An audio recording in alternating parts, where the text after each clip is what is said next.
So, welcome to today's conversation in the frame of our CESI Talks series. Today, I have the pleasure and the honor to have a member of the European Parliament with me, Mr. João Albuquerque from Portugal. Mr. João is member of the S&D Group in the European Parliament. And very importantly, of course, for us, also he's member of the Committee on Employment and Social Affairs. Mr. Albuquerque, welcome. Thank you. Thank you very much for the invitation and for having me. It's a pleasure to be with you. Thank you. What challenges do you think? I mean, we just had bigger events here also in Brussels about the twin transitions. What challenges are coming? Workers will be facing or are facing already in Europe when we think of the digital and the green transitions? Well, this is a very good question, and I think it's one for the ages, if I may say so, because it's very hard to face that we are living in an historical moment. But I do think that at least this time we know that we are in this historical moment, and as in every moment like this, we know that the most vulnerable are often the most affected and also the most forgotten by history.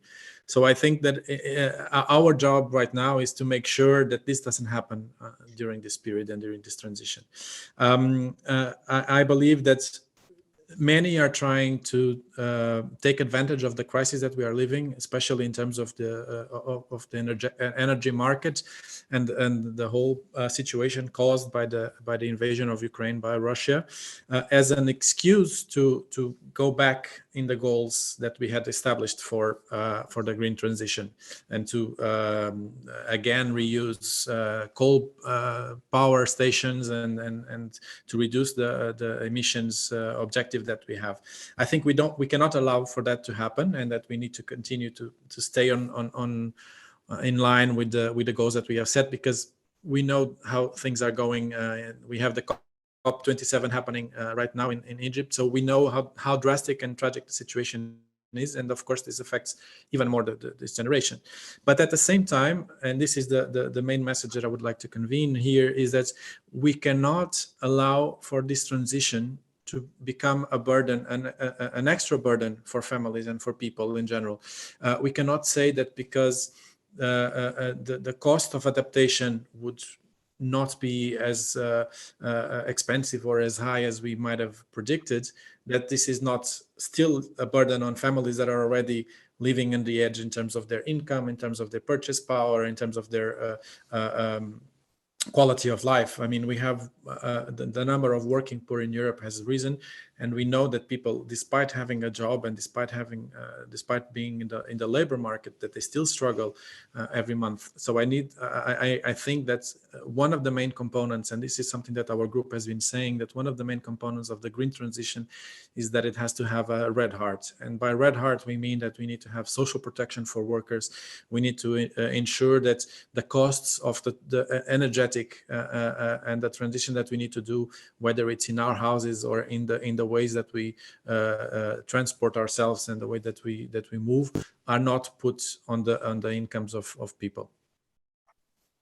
Yeah, what we have been saying always is also there are no new jobs on the new planet, so we have to face it on the one hand, but we also say that if it will not be socially fair, it will fail. So hence, by the end of the day, then we will face the situation that we would have to move to a different planet.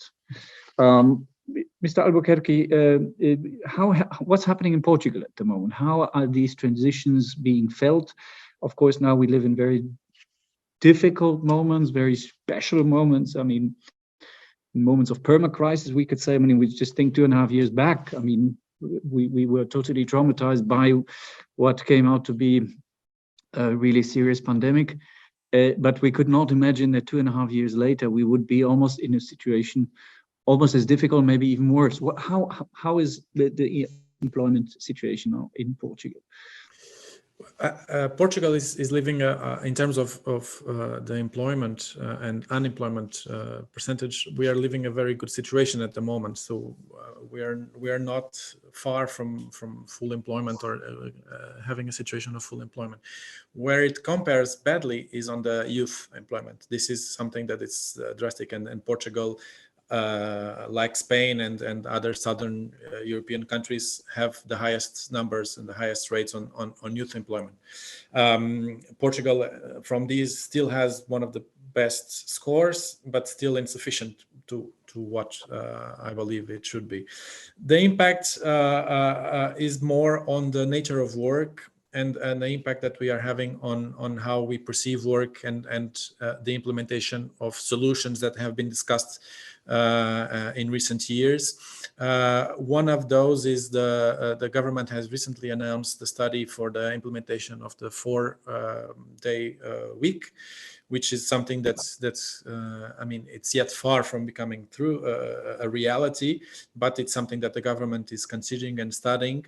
Of course, already facing some resistance, I would say, from the private sector that has already manifested itself as saying that it's not the right time, as most likely will never be. Nonetheless, the government has manifested the intention of having an extensive evaluation of the possibilities and the impact of this measure in the Portuguese labor market, which I find extremely timely and something that I personally defend very strongly.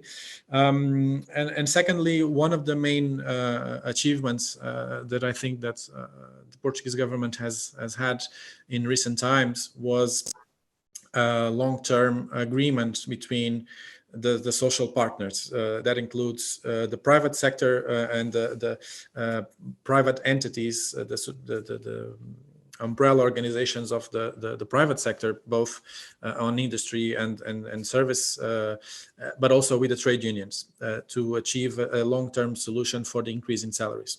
And this was something that was major in a period of possible recession, on where inflation is very high and where resistance from companies that are struggling is also, as you know, very, very high in terms of increasing salaries, because up to some extent, the costs of production are also increasing for companies, which puts additional burden on many companies. So to be able to achieve a long-term agreement between all of these social partners to make sure that salaries will continue to increase, if I'm not mistaken, it was a 4 or 5 year agreement that will contribute to increase the overall level of salaries for the Portuguese people. I think it's a very good agreement and something that we should be proud of. So strong social partnership also at the root of employment, not only in terms of employment, but also quality employment and working conditions. If I may, especially because the trade unions were also a part of this agreement. So I mean, it was a tri-party agreement between the state, private sector, and the trade unions, and this was made for both for the private sector and for the public administration. It was two different agreements, but with the same goal and the same objectives. Mr. Albuquerque, you mentioned also the youth unemployment. You're a young MEP yourself. Your opinion as a young politician, how can young people get involved or better involved in the processes of the transitions that will basically, of course, shape your future above all? I think this is a discussion that, I mean, you said it at the beginning. I come from a social democratic party, and with the connection to the trade unions and to the labor movement as well. And I think that we, as a family, as people that believe in the power of trade unions, also need to have this discussion in terms of the role that the trade unions can have in reaching out to new forms of work, which typically many young people are doing, whether qualified or unqualified, or I don't like the term qualified and unqualified work, but to simplify the understanding, we could put it like that. But I think that we need to discuss how we can organize the union movements around these new forms of labor. So this is one thing. On the other hand, I strongly believe that young people have already been showing signs that they are discontent with the current situation, that they are active. What we cannot do, I believe, is to not take them seriously on their demands, because I mean, we may find the ways of resistance inadequate, or even ridicularize them as a ways of demeaning the struggle that people are having, but we certainly cannot say that they are not organizing and that they are not protesting and demonstrating, which definitely shows that there is a will of engagement. And I think that politicians need to take this seriously. If we look at what happened in the beginning of the century, the struggles that were made by trade unions and by feminist movements, for example, were not very different from the kind of resistance that we are watching from young people. So I mean, I understand the upset that it can provoke in some people and how it can be easily ridicularized, but I don't think that we should in any way diminish the struggle and the concerns that young people are having. And secondly, or to conclude, I would say that I think that we need to be open into rethinking the role of work and the role of labor in our society. I don't think that we should disconsider proposals that aim for a post-work society or to ways of guaranteeing income for people without being attached to work, which has constituted most of the welfare state backbone of welfare state in Europe. So I think that we can consider new ways of income, like the minimum universal basic income, or strategies for that would lead us to a post-work society. At least in theory, at least as a discussion, I think we need to have these kind of discussions as a society. Mr. Albuquerque, all the best to you. Thank you very much for your time. I'm sure that our ways will be crossing soon in person in the European Parliament. Or I look forward to seeing you soon again, and all the best to you. Thank you very much. It was a huge pleasure. Thanks for having me. Bye-bye.